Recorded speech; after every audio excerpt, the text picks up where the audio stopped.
Yo, better run like it's the Krewe FC, the round table where the real heads be. Talking NFL, the game we adore. From the touchdowns to the legends and so much more. That fucking guy, he's got the stats on lock. Dropping knowledge on the field, watching every block.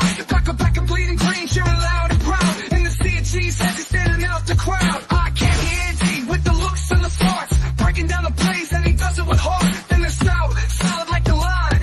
His takes are heavy, his vision's divine. Week by week, we break the game down. From every big play to every new crown. Offense, defense, we cover it all. From the springtime traps to the winner's last call. It's not just a podcast, it's a fan's lifeline. Connecting every moment from the vines to the side.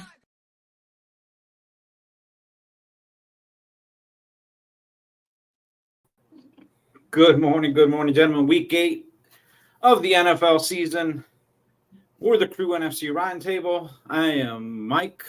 Brian's up in your corner, and Andy is the other goofy-looking gentleman you have on your screen. How are we doing today, gentlemen? I'm doing terrific. Again, with the excitement and emotion, you guys really bring it first thing in the morning.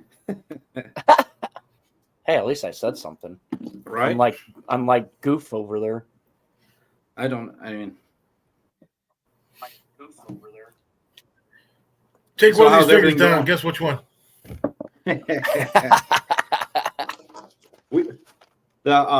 We kicked off with I don't want to say controversial game, but it seems every week we're talking about officiating in the National Football League. What are your thoughts on the game itself? I mean, I don't know that face masking penalty really affected the game as much as they're trying to let it on that it did. But you guys are my NFC North guys, so give me your thoughts on this. Well, first off, you could barely even tell that it was a face mask.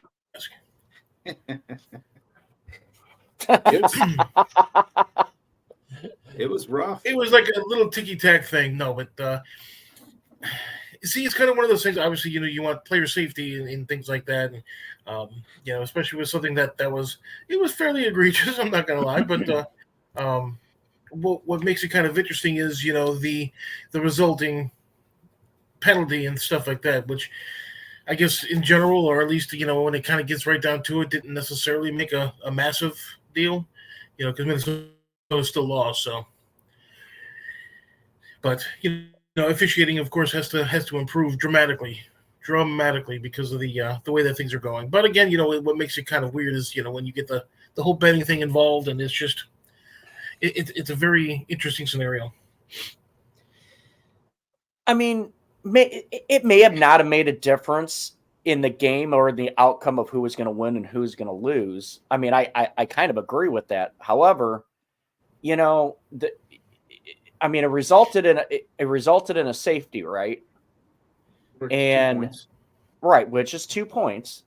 So obviously they were driving to try and make a comeback. I mean, just like any other team would. But the thing is the rule's a rule. We're here to protect the quarterback. We're here to do all this. Face mask, grabbing the face mask is a big no-no. And when it's a blown call, and the refs are saying we didn't have a good angle on it, there's a still shot of a rep literally at a 45-degree angle watching the whole play. What if he sneezed? Yeah. Yeah. Right. It's just, to me, and the thing is like, I've been hearing like a lot of these things are like, well, that ended up being a scoring play, and scoring plays are reviewable. So why couldn't they review that? Why couldn't they? Yeah, the issue I believe with that is it was a non-call, right? So if it was called, they could have reviewed it. This is how I understand it. If it was called a face mask and it wasn't a face mask, but it was a scoring play, so it could have been reversed. But there was no flag thrown, so there's nothing to challenge or to review there other than the scoring and the fact that the guy had the ball in his hands when when Cousins had the ball. They're not Cousins. Darnold had the ball. That's your game. I mean, that's the safety. He was beyond the plane of the end zone. Play ended. He still had the ball in his possession. by rule, that's a safety. Now, if the flag would have been thrown and they saw that he had shirt instead of face mask or he had jersey instead of face mask, then I believe you could have overturned that and said, no face masking. This is a safety, but you can't overturn a non-call. Right. But see, this goes back to what we've talked about numerous times. Why can't the NFL get this fixed? And I kind of started thinking about this for a second. I actually did some digging. These refs I don't think a lot of these refs are full-time. None of them. And in my opinion, that's got to change. I mean, is it because the NFL doesn't want to pay these guys full-time wages to do the job that they're supposed to do? Is there? I mean, I don't know. It's just I feel like there's gonna be a Super Bowl here shortly that it's gonna come down to a blown call, and the world is just gonna go ape crap over it. I mean, it's ridiculous. And to me, I've always said put an extra official up in the box that's got monitors. When something is a blown call, they can buzz down like they did in what was it, the XFL, or whatever, and they could get it right. It's just there's gonna be a game, there's gonna be a Super Bowl where there's gonna be a blown call, which will cost a team a chance for a victory. So with regards to the refs, now, from my understanding, from my recollection, you had to have a full-time job outside of the NFL, so you wouldn't be so apt to, of course, accept any bribes or anything like that to be able to, not make a face mask call or, not call a holding penalty during a Super Bowl. When you had several, again, egregious type of, holding penalty calls that were never called.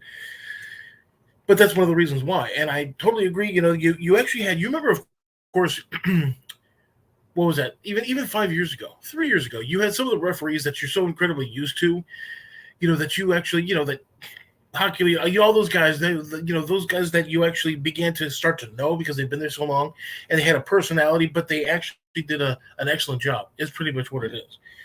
They're either all retired, they weren't asked to come back, whatever the case is. Now you have this new generation of referees that's not quite on par. And I would say, there's a learning curve is what I would probably say. However, we're going into year 3 already of this type of an officiating, where you have calls that are just either not called, you have calls that should have been called, and then you have, calls that are questionable to say the very least. Again, take the Super Bowl as the Super Bowl is the example, where you had, Bosa, who was literally, held on several different plays, and that could have been called and never was. Was it because, you have the darlings of the NFL right now, or, was it because, and I would actually venture to say that, San Francisco at that time was probably as popular, if not more so, than Kansas City. But, the officiating definitely has to change, and you can say, oh, let's go to the NCAA to see if they have, different types of referees, but, it's kind of as bad down there too. So you want to blame the referees. You want to say it's the referees, and I get it. I, in some part, do think that the officiating is god awful. It's been awful for a couple of years.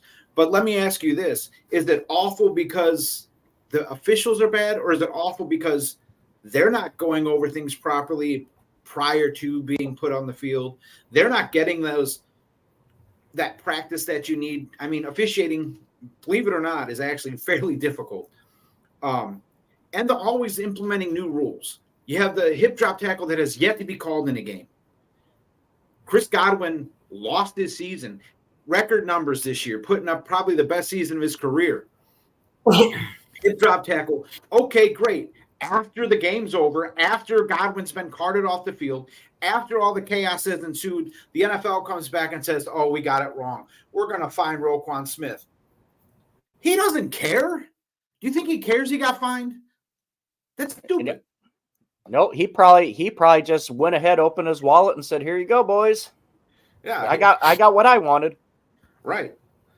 I mean, the constantly changing rules and nuances to the game could be what's ruining this. Could be what's making it harder for officials to do their job. I don't understand, one, why we're not on par with college to where everything can be reviewed. The NCAA has officials watching monitors at all time. They have 5-6 different angles of plays. They can buzz down and say, hey, there was a hold here. Right? They can buzz down and say, hey, this was face masking. We need to get this right, because the integrity of the game is what's important. The NFL keeps selling us, we're worried about our player safety. We're worried about this. We're worried about that. But it all comes down to, they're worried about the bottom line. They're worried about putting the best product on the field. They're worried about putting the most money in their pocket. You can't tell me they don't realize that the fans are upset with officiating. But you know what that does? It keeps the NFL up here. It keeps us talking about the stupid of the game instead of the game itself. And it keeps them in the limelight. It keeps them front and center. I can't say that I believe they care, if we're being honest. I think it helps. I completely agree. As long as they continue to rake in record revenue, why change it, right? I mean, people like us are going to continue to talk about it. Radio stations, television, everything. We're all going to continue to talk about it. I mean, you're right. So in Dallas, you can talk about what you want on the radio as long as you don't insult Jerry Jones. Other than that, everything's free game. That's true. That is true. But seriously, I mean, let's look at it this way. They're talking about putting NFL teams in foreign countries. You know why they're talking about that? Because idiots like us are going to talk about it. It's not schematically possible. They're not going to get that done. It's not going to happen for a very long time. And if it does, they're going to have to put a multitude of teams over there. Not to get off the subject, but I just think this is a way to keep the NFL front and center on ESPN, top the headlines on all your sports radio shows, and to keep idiots like us talking about it. But anyway. Yeah. Rams 30. I think instead of like the soap, I think instead of like the soapbox, the one that we had, matter of fact, I should have popped that up. I think we should come up with a beating a dead horse. I'll get to work on that.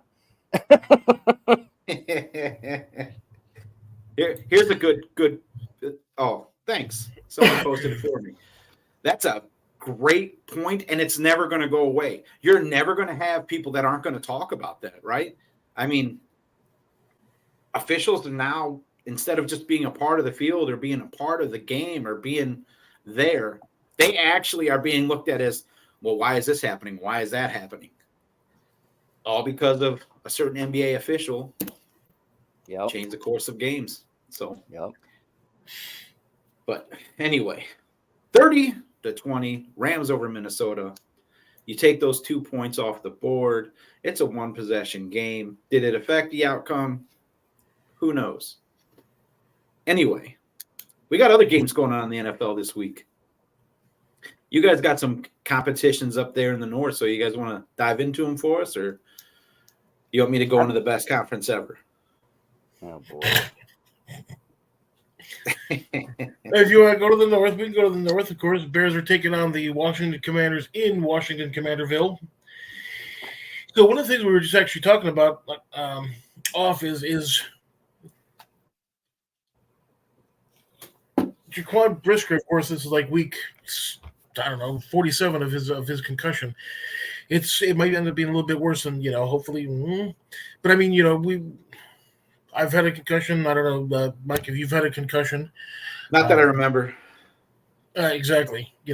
Brian, I don't know if you get concussions, playing Dungeons and Dragons or whatever, but. Yeah, okay.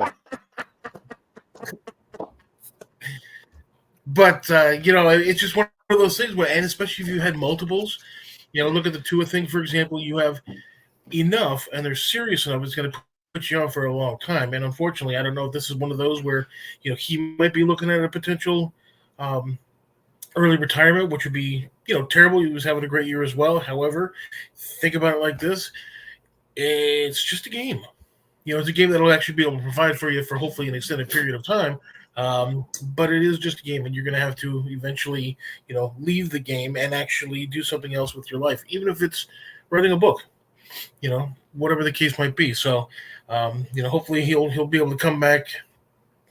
And if not, then hopefully he'll be able to find something that he can actually do. Make a little extra coin on the side. But he's, of course, is out for the game. Kyler Gordon is out for the game. Larry Borum is actually out with an ankle injury. And then, that's just when the offensive line for the Bears were actually really starting to kind of sort of gel together nicely. Questionable, Travis Horn. Questionable, of course, is Jacob Martin. He's actually defensive line. Got a bad toe. Anybody who's had like a turf toe kind of injury, you can actually appreciate that as well. Now, the interesting thing about Washington, you have Brandon Coleman, who's out. You've got Jayden Daniels, who's questionable. He's a game-time decision. I haven't seen or heard anything as of yet. And what did you call it? The Beavis and Butthead comparison with each other, or what were they called? Oh, we're going Mitch Trubisky, Patrick Mahomes comparison here. Oh, there you go. I mean, the Bears could have had Jayden Daniels. Somebody on this show said Jayden Daniels was the most pro-ready quarterback in the draft. He had the highest ceiling and possibly the lowest floor, but definitely the highest ceiling. And I mean, I don't know who said it. Someone very intelligent that's donning the creamsicle and what? Go ahead. Well, as soon as you said intelligent, comma, then it was like, oh, okay, well then, it was only one person to be on this show. But anyway, think about it like this, though. You actually have so you actually have a major uptick in the Caleb Williams, playing scenario, and the fact that he's actually starting to do what he's supposed to be doing. So for the idea that one is actually more pro-ready than the other at this point, when they're actually going head-to-head, hopefully going head-to-head, really is an asinine comparison, and really you should sit down, maybe turn around, put your nose in the corner, that kind of thing. I don't know what. Exactly. Get your little dunce cap and everything. But think about it like this, if by chance, let's say the Bears go in and win by a touchdown, whatever the case is, which of course is what I expect, it's kind of supposed to be that way. If, Jayden Daniels goes in, and he actually ends up winning, it's, kind of supposed to be that way. But think about it like this. What about the actual individual, stats? Is Williams going to be throwing for 2 touchdowns and, 250 yards? Is Jayden going to be able to throw for a touchdown, maybe run for a touchdown? Are they going to be able to play their game, that kind of thing? And hopefully the Bears defense will, which has actually been very, very stout, pun intended, this year, has in fact been. Keep going, Andy. I'll get to it. Yeah, no, I have my regular glasses on, but if you're looking injury-wise, you don't have necessarily a lot of other people that are actually out technically on Washington, although there is a list of over 200 names that are unspecified, which is kind of weird. So Sean Spencer makes a great point. Sean Spencer of Let's Talk Football podcast and Washington. Can't remember what it's actually called, but he runs a podcast covering the Commanders as well. But the difference between Jayden and Caleb is the expectations of their teams. Caleb is needed to win right away, whereas Jayden's bar was lower. And I could have swore I heard someone say that before. Here it is. Washington Football Weekly is the name of the show. I'm sorry, I couldn't remember. But I heard someone say that before. The difference between Jayden and Caleb was the expectations. Again, I'm not sure who this wizard is that has all this all-knowing information. But I hear he's pretty amazing. That's all I'm going to say. Are we sure we haven't been able to develop that beating horse thing? But Andy, it's going to be a priority of mine. Trust me. Oh, John. Or you can even have like a horse's anyway. But I mean, think about it like this. You had all of the absolute pressure, the weight of the world on Caleb Williams' shoulder, and you don't necessarily have that for Daniels, only for 2 reasons. Number one, just how good was Washington last year? And so you're coming in and you're in a rebuilding scenario to where you finally get the quarterback that you want. However, none of the pieces are not necessarily where they're that kind of a thing. But here's the other thing. He doesn't have any pressure. You're not necessarily expecting anything because you in fact have, look, we're like 2, maybe 3 receivers out, running back, a couple of linemen here and there. So there's no pressure on his shoulders. Whereas, unfortunately, there was a lot of pressure on Caleb Williams. So the Bears media chewed up and spit out an all-pro quarterback like not Caleb Williams, Jay Cutler. They picked him apart. Jay Cutler was a good quarterback coming to Chicago. He was a good quarterback leaving Chicago. But the Bears media, Chicago media, beat him to a pulp. Caleb Williams has to be able to withstand that. Not only that, but he has to be able to withstand a weakened offensive line, because you guys have yet to actually have a full complement of starting linemen in front of him this whole season. Am I wrong? Right. No, absolutely. As a matter of fact, even Borum is out again this week. But what makes it kind of interesting in that scenario when you're talking with Jay Cutler, you actually had an offensive line that was so atrocious. I think at his second year, third year, I think, he had gotten hit more than like anybody in like history of the NFL or something like that. And so you're trying to tell me that doesn't have something to play with it when you're getting your teeth bashed in literally almost every play. And there's no, he still holds several Bears records. He always had that cane of an arm, that kind of a thing. He always had that gunslinger mentality. And I don't necessarily think Caleb has that type of thing. He's a little bit more mobile than Jay Cutler. Jay Cutler could run, but, not nearly as slippery as, that athletic type of slipperiness that Caleb Williams has. Unfortunately, Jay Cutler's had some, issues recently, but, that doesn't necessarily, mean that it diminishes his beardom, Well, to be fair, Jay Cutler has most of your passing records. However, the passing records he broke were before the forward pass was legal in the NFL. The Bears haven't had a quarterback, I don't think, since their inception. But anyway. So you had the old punky QB. You had Mike Tomczak. You had that guy who was the San Francisco coach. He was the Michigan coach, and he went to San Diego. Sean Payton? Yeah, that guy. Yes. I don't know. It's, the more Andy talks, I'm still hearing Rex Grossman is still our quarterback. He's not? So anyway. Andy, how do the Bears win this game? By scoring more points. That's how it's done. Oh, Jesus. I would probably say, and here's where it gets kind of interesting also. I think, even with Brisker actually out, the Bears kind of sort of circle the wagons. I have a feeling that they're probably going to make a couple, 2, 3 takeaways like they've done pretty much every week. I would say Bears by less than a touchdown, maybe 6.235 points, but they come out with a victory in Washington. Brian. Yes, sir. How does Washington win this game? How does Washington win this game? You know what? That's actually a great question. And here's what I think. I mean, granted, they were playing Carolina last week, but didn't Marcus Mariota look pretty darn good in that offense? And he's a serviceable backup quarterback, does the same things. You're not missing truly anything besides, he's old, but I mean, he's still serviceable, right? I agree 100%. And here's something else that I'd like to bring up. They moved Howe. Howe was a serviceable quarterback. But true. He doesn't have the same skill set. He doesn't have that mobility.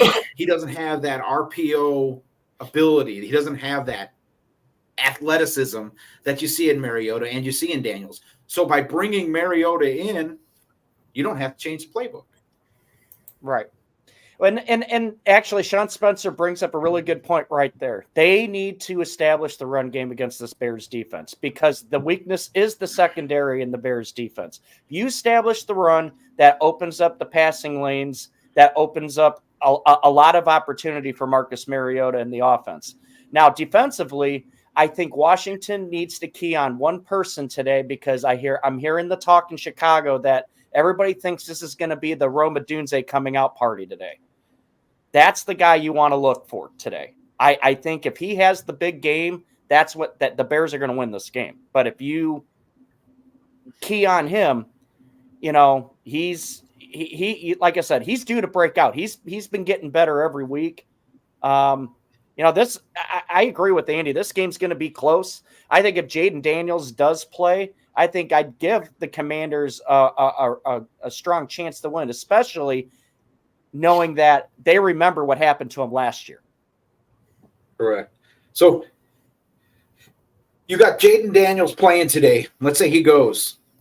Does he give you that 3 points you need if you're Washington to win this game? I mean, that's essentially what I'm hearing it's coming down to. They have it, 3.5.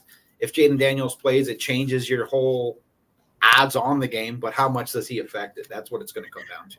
That's true. Well, and the thing is I, as Sean even said too, if I were a Washington Commanders fan, I kind of would not like to see Jayden Daniels play today, just for the simple fact it's a rib injury, and all it's going to take is one hit, you knock him out, and it honestly could do more damage. You know, the rib injuries are tricky. It's, you know, you want to be careful. You've got Mariota there. Let him play. He can run the offense. But again, you know, obviously you do want your better players to play, but I don't think it's worth the chance. Okay, let me ask you this before Andy goes on his tirade. Yeah, well done. So if this is a divisional game, does that matter? Do you play Daniels if it's a divisional game? It depends on where you're at in the division. I mean, if you're fighting for the top spot, you would figure all hands on deck, but you know. Well, the good news for Washington is that San Francisco is hosting Dallas today. So San Francisco has won the last 3 games there, so I don't think those are going to change. So you might rest them just based on that because you're trying to keep pace. You're trying to, you know, you got the Eagles, Cowboys, Washington, the Washington football team.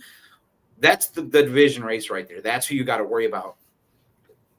So and then and Philadelphia plays a tough Cincinnati team today. So that's what I was another going to thing say. too. That's exactly what I was going to say. And then you got Philly playing Cincy.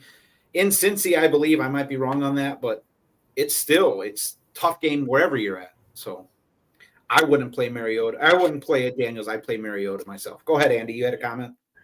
Well, you actually have the Cardinals in Miami.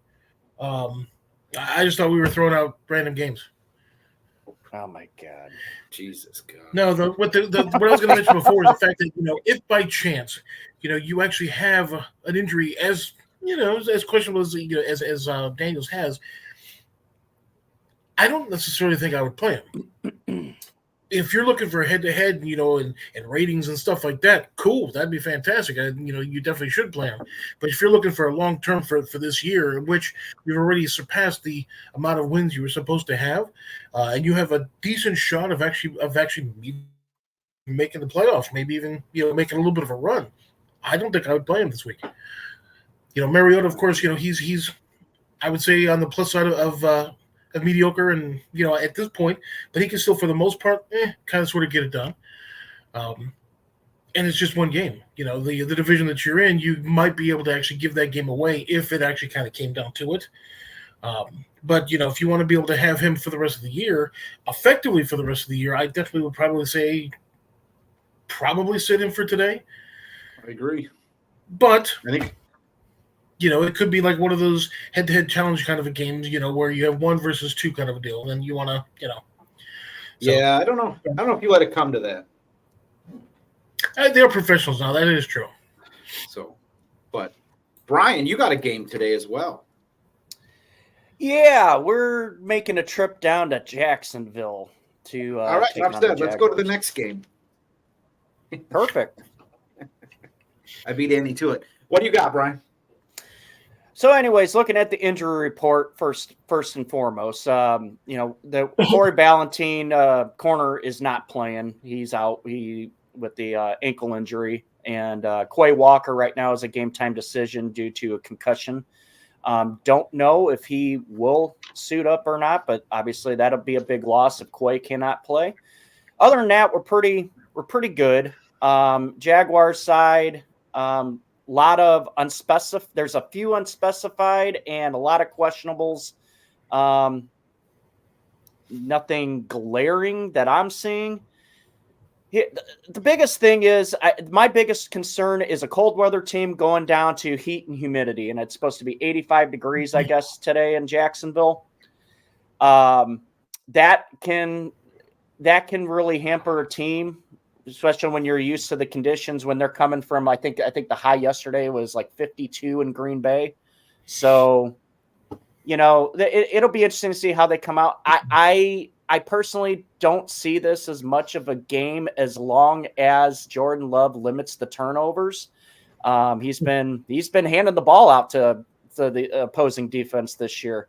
And I think the interesting thing this week, I don't know if anybody saw, was Robert Saleh decided to be a consultant for the Packers this week to give a defensive take on the offense so the offense can see what different defensive looks, what a defense thinks when they're in different looks. So it'll be interesting to see if Jordan Love's decision-making is a lot better today. It won't be. I don't know how I feel on that whole situation, bringing in Saleh. Does he help? Are you saying your defensive coordinator couldn't do the exact same thing that he's doing right now? I mean, I found it very interesting. Let's just put it that way. I knew there was talk that Saleh might get hired on the Packers staff in some capacity. I just didn't believe it. So it'd be, like I said, all I've read is he worked with LaFleur closely with the offense to try to show Jordan Love and the offense these different, how to read these defenses that they're playing, because apparently there's a disconnect. So, and obviously statistically it's showing. So is Saleh going to be on the staff next year somehow? Is that what they're trying to do, introduce him early? Maybe, I don't know. We just hired, the defensive coordinator out of Boston College, right? And I mean, he's done. He's actually done real well with the defense this year. I've actually been pleased with the improvement. I just don't see them making that change like that. And I mean, but I could be wrong. I didn't believe all the news and rumors that he was going to even join the Packers staff in some capacity. So, I don't know. It'll be interesting to see. Well, he's got to stay part-time this season. Right. He's getting paid $20,000 a day not to be a full-time coach in the NFL. If he takes a full-time job, he loses that incentive from the Jets. However, the Packers could bring him on as an assistant head coach and keep other teams trying to fleece him as like a defensive coordinator. So then he's an assistant head coach for the Packers, kind of like what the Bucs did with Moore, right? You've heard of Tom Moore, correct? He's not actually the offensive coordinator. He's just basically their offensive guru. So, I mean, not that anyone's going to try to get more from the Bucs at this point because he's like 99 years old and, but I think that's an option you're going to see the Packers look into, is bringing him on as a assistant head coach. Go ahead, Andy. You might want to actually add that as a segment, what the Bucs? That's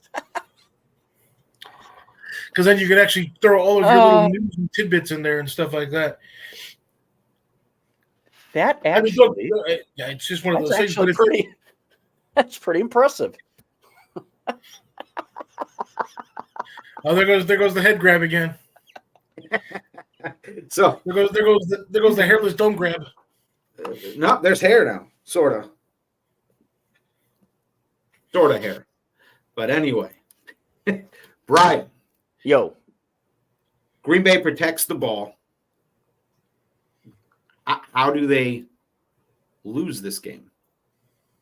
If they protect the ball? No. How do they lose this game? You're saying they protect the ball, they win the game. But Yeah. how is it they lose this game other than turning the ball over? Obviously, In my opinion, I just don't see Jacksonville being that tough offensively. I mean, granted, everybody, we're talking about quarterbacks here, with the long-haired, girly-looking guy in Jacksonville. I can't think. Is of he his name. overrated? Trevor Lawrence. Trevor Lawrence, yes, he is overrated. What has he done? To be fair, he didn't have much his first few years. Okay, but then he's had people and he still sucks. I'm just going to be honest. I get it. I mean, just if he's on a different team, is he a better quarterback? He's in a different situation, is he a better quarterback? I don't think we'll ever know. I think he's going to die on his shield in Jacksonville, but so overrated potentially, and you're right. He does, he's been missing a few pieces, stuff like that. They got Gabe Davis from Buffalo, UCF. Anyway, they got ETN and stuff like that. Here's the problem, though, and we've been talking about this again. Beating your dead horse, which is kind of gross. But anyway, offensive line. Every week, we talk offensive line. You don't have a San Francisco offensive line or a Dallas offensive line or even a KC offensive line. Where you have that inconsistency, and in particular Jacksonville. Without that, he doesn't necessarily have that time to be able to actually find that open receiver, that potential open receiver. I will say, in the one or two little snippets that I've seen of Jacksonville this year, the receivers are having some serious issues separating from the defense. I don't know what it is, and again, Gabe Davis has done better, but he's still, I would probably give him maybe legitimately a 7 out of 10, maybe even like a high 6, low 7 out of 10, and then we'll separate from the actual defense, DB safeties, stuff like that. If they can get their running game working, because Green Bay's defensive front has been a little banged up this week or a couple of weeks. If they get that running game actually working, you might be able to actually do a little something in Jacksonville. But I hopefully don't see the Packers losing this, because I actually have them as a relatively high pick, I think, like 2 or 3. So that's the only reason. Other than that, they can go pound cheese. What's great is the NFC North is still like a 4-team race. Right now, if the playoffs were to start today, all 4 teams are in. That's insane. You haven't seen that in a long time. And the beauty of it is a lot of the divisional games come in the second half of the season. So it's going to be interesting. Right, that's what the Bears are going to be able to separate from everybody else. And we've already up or down. Yeah, right. We've already touched on Tennessee, Detroit. I don't really think that's a game we got to really sweat too much. As both Packer and Bear fans, I think you guys are hoping for the upset, but just going to break it to you, it's not going to happen. No. So no. You never knew Detroit might win. Oh, you mean so let's go south. The show just went south. I mean, we spent 40 minutes on the North. We don't have to worry about that other conference that Stout likes, and we'll just glaze over everything else. So, but they saw. But I'm working on that dead horse video right now. Saints Chargers. Chargers are favored by 7.5. The Saints are finally getting healthy. They will see Olave play today, and the Chargers are kind of shorthanded at wide receiver with both Davis and Jonathan out. Favored by 7.5. I think the Saints might pull an upset here. I know it's crazy to say, but all they need is decent quarterback play. Their defense is still mediocre, but if they get decent quarterback play out of whoever they decide to go with, whether it be Radler, whether it be Hainer, whoever, Derek Carr's doubtful. Very unlikely he plays today. You just need a good, average, protect the ball, manage the game, quarterback play from the Saints, and I think you might have an upset here. In San Diego. In San Diego, where they don't have real home field advantage. It's not I even didn't know- San Diego, but you I was get just it. gonna say I didn't know San Diego had a team. It's LA, but yes, there's no real home field advantage there. Not that we've covered this a million times, but not any warm weather team has a home field advantage. But Los Angeles is awful for the Chargers. But anyway, go ahead, Brian. I was just gonna say, do you even think that stadium will be packed for this game? I mean, do Saints fans truly travel that well? They travel okay. I mean, they're just like any other team then. But you have your diehards that are going to book flights to go to the warm weather climates. You're going to book flights to go see, cities. A lot of people want to see all 32 stadiums, but the Chargers really don't have a home field advantage.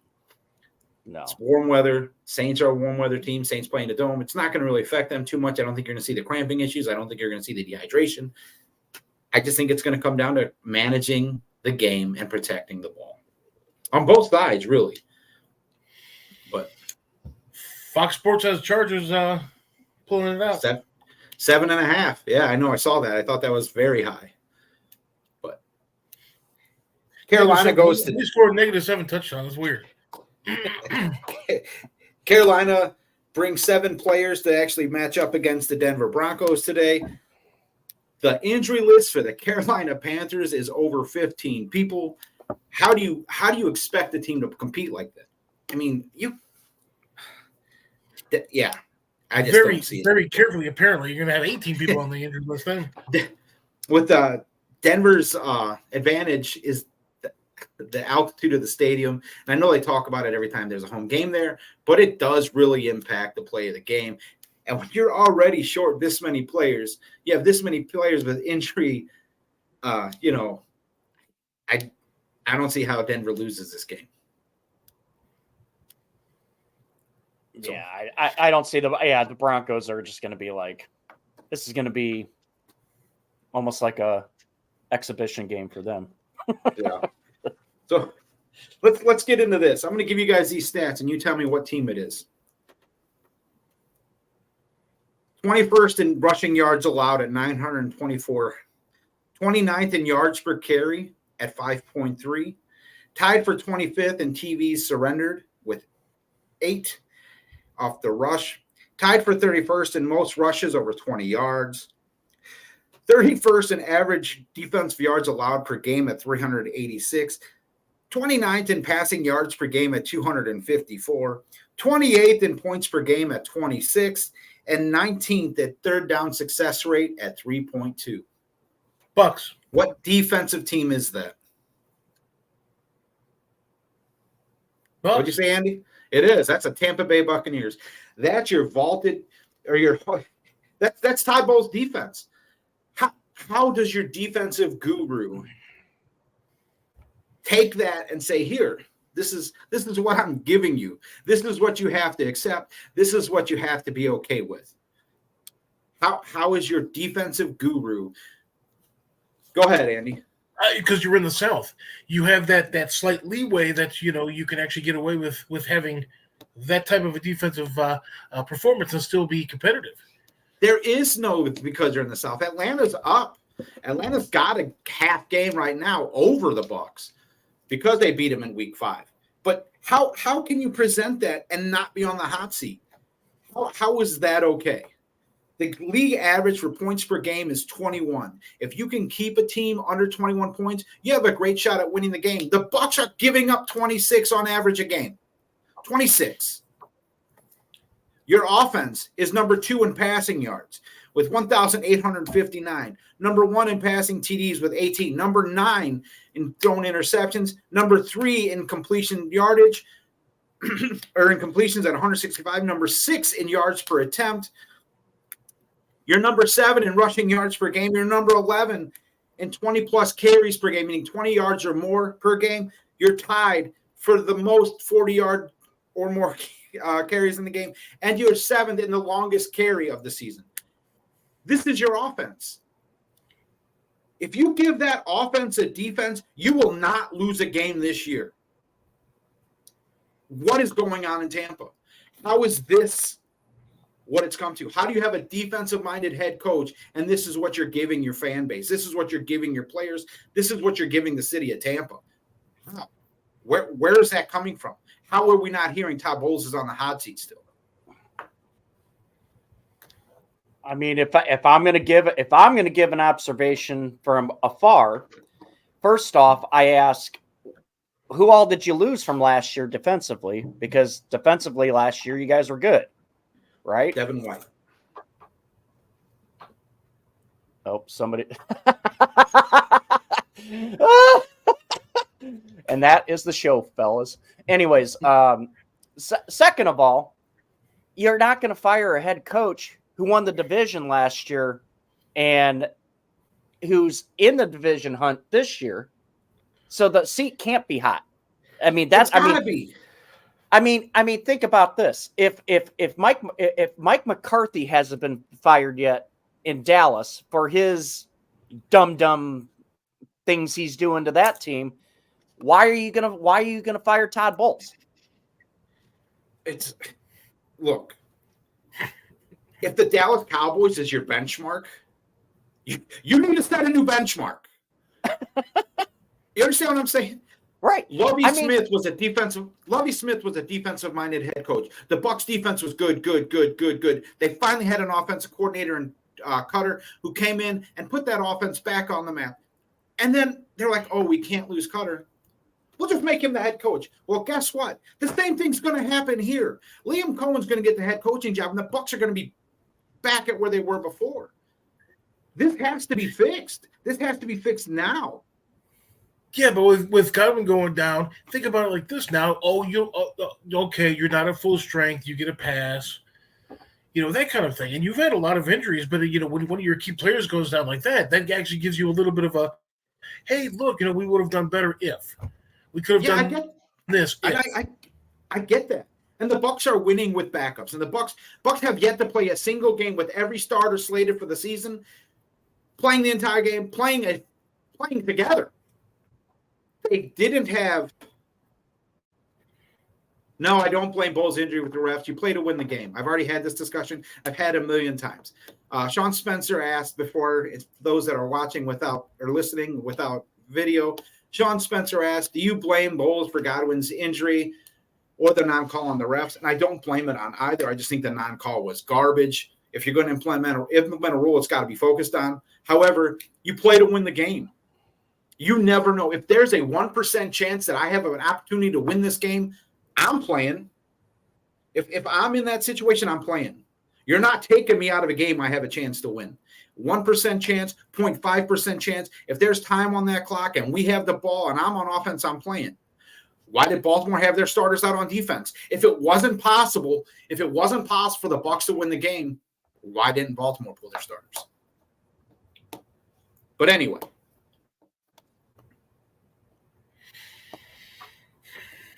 I'll digress. I'm going to take a breath, regroup myself, starting to work myself up into a lather over here.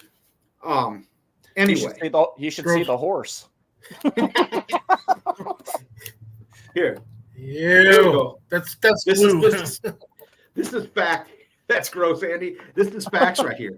If the Bucs had a better defense, you'd be more confident in them winning today. Our offense has won all of our games for us this year so far. No Evans, no Godwin.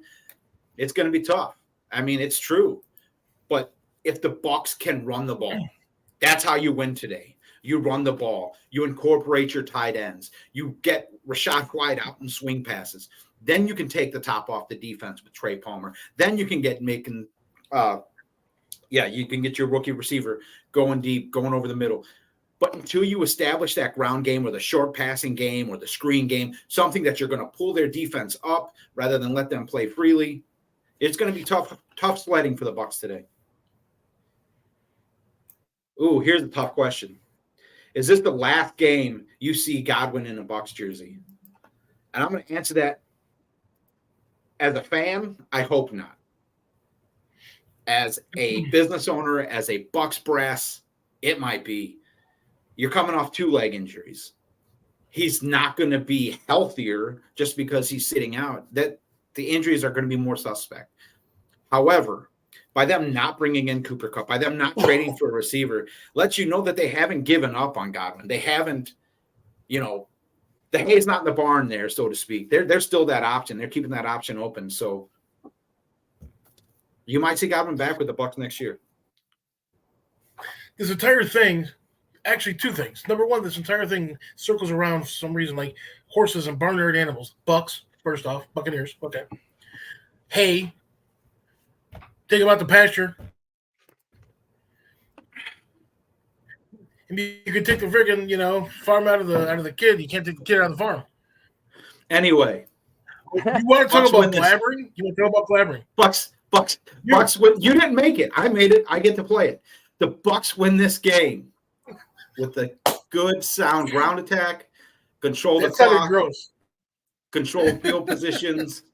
I mean, that's how you win the game today. Is you force the tempo you want to play. But anyway, it's mine. I can play with it. That's why you're also bald on top and have hairy palms. Is it true though, Andy? If you don't use it, you lose it. Anyway, we got one more game that I want to cover. It's not NFC South. It's not NFC North. It's for the whiny Cowboy fans that nobody can stand, that we're all sick of listening to, that Dak Prescott's a good quarterback, all that good stuff. But we have the San Francisco 49ers hosting the Dallas Cowboys. Both of these teams are in desperate need of a win here. I mean, this game would be game of the week any other year. Any other year, you're looking at game of the week. You're looking at Christian McCaffrey going up against Micah Parsons. You're looking at Dak Prescott going against Mr. Irrelevant. All that. You got all the media hype surrounding that. Not this year. This year, you got Micah Parsons out with injury. You got Christian McCaffrey still playing Madden. Brock Purdy's not looking great. Dak Prescott is turnover Dak. What's the outcome of this game? Both need a win. Both need to keep pace in their respective divisions. Go. I'll let you guys give me some information on this. I haven't. By saying it, go ahead, Andy. Go ahead. I was just gonna say I haven't seen enough from Dallas that makes me anywhere near confident that they can go to Santa Clara and beat the Niners. However, the Niners defense has been. You want to talk about defense? What happened to them? I mean, they're not that defensive juggernaut that we are used to seeing from San Francisco. On top of that, Ayuk's done for the year. So you lost a weapon. You still got a questionable from Deebo Samuel, pneumonia. And we don't know if he's going to be fit to play. So you take two weapons out, and we already know what Brock Purdy is when you take weapons away. Yeah, I mean you're not giving them much to work with to start. Kittle's questionable; he's got a foot injury. You got their secondary is depleted due to the same illness that I believe Deebo Samuel's dealing with, which they have just found out was pneumonia. How does San Francisco pull this off? I mean, I can't stand the Cowboys. I want the Cowboys to lose. I just want them to lose so I can rub it in Stout's face because it's fun for me. I want Dallas to lose just to hear Jerry Jones. But I mean, Cowboys aren't really healthy either. You got their starting corner out. You got Parsons out. Their defensive tackle Phillips is out. Tight end is out. Stevens is out with an knee injury. Your linebacker and Vigil's questionable. It's going to be Kendricks is questionable. So now you got a depleted Cowboy defense going up against the high flying one. You got them going against the San Francisco JV team today. But San Francisco's won the last three. They're at home. The Cowboys, I don't believe, are bringing their bench to San Francisco like they did last year when they played Washington. I mean, that was funny. I the big injury right now for the San Francisco 49ers that no one's talking about is they are still rotating kickers. Their kicker is still out. And a game that could be low scoring as this one's going to be.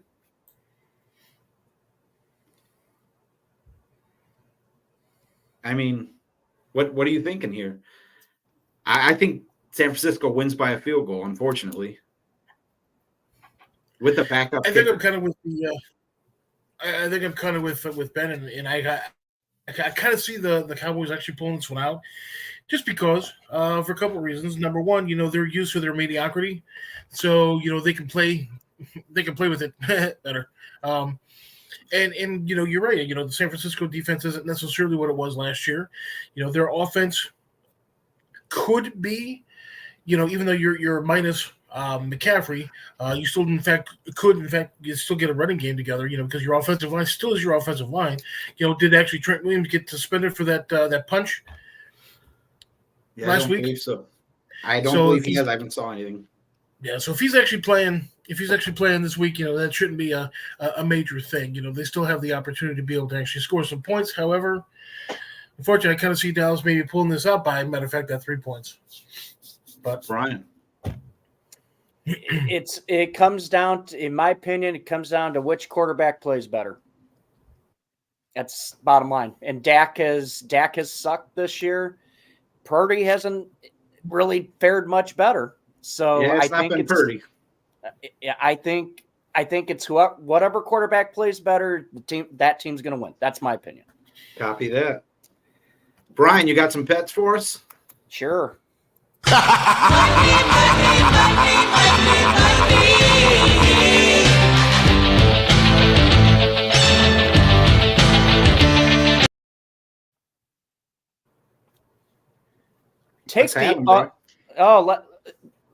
So we talked about the Saints and Chargers. I think that's going to be low scoring, and the over-under is 40.5. Pound the under. Take the Houston Texans -5 against the Colts. This one was an interesting one, and I think I am going to play it. Take the Browns +9 today. I think starting. Yeah, I think you might see a better Browns team come out today. And also in that same game, take the over in points, 44.5. Copy that. Time for pick six, gentlemen.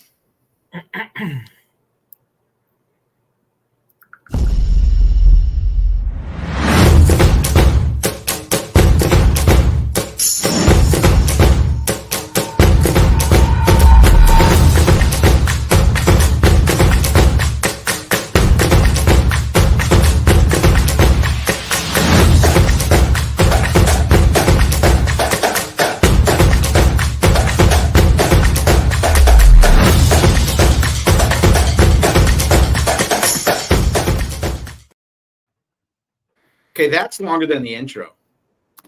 Just saying. So I think he enjoys seeing Dak get picked off. It's the best part. And what's even better is that our blackjack came through for Mike Stout, who's not here today. So we're not even going to talk about it. We're not going to talk about it. Nobody else hit blackjack other than Stout, not even the people watching at home. So let's get into our picks. Since Stout's not here, he'll go last. Andy, you're up. Detroit Lions, they're actually going to be my number 6 pick. Kansas City Refs are my number 5. Baltimore Ravens are number 4. Hopefully they win. Bears by a touchdown over that other team. Doesn't matter. Oh boy. The Denver Broncos and your Green Bay Packers. Although I should have actually switched those because I personally feel as though the Packers are that solid number 2. Anytime to get a poop joke in, Andy's there. He is because he's a turd. I will be next. You're beating your dead horse. I have the Ravens at 6, Texans at 5, the Detroit Lions at 4, and the surprising Pittsburgh Steelers at 3. Number 2 with the Broncos, and number 1 in my list and in my heart, your Tampa Bay Buccaneers. Brian, let's get them. All right. I got those Ravens as my 6. I got the Lions as my 5. I got the Kansas City Refs as the 4.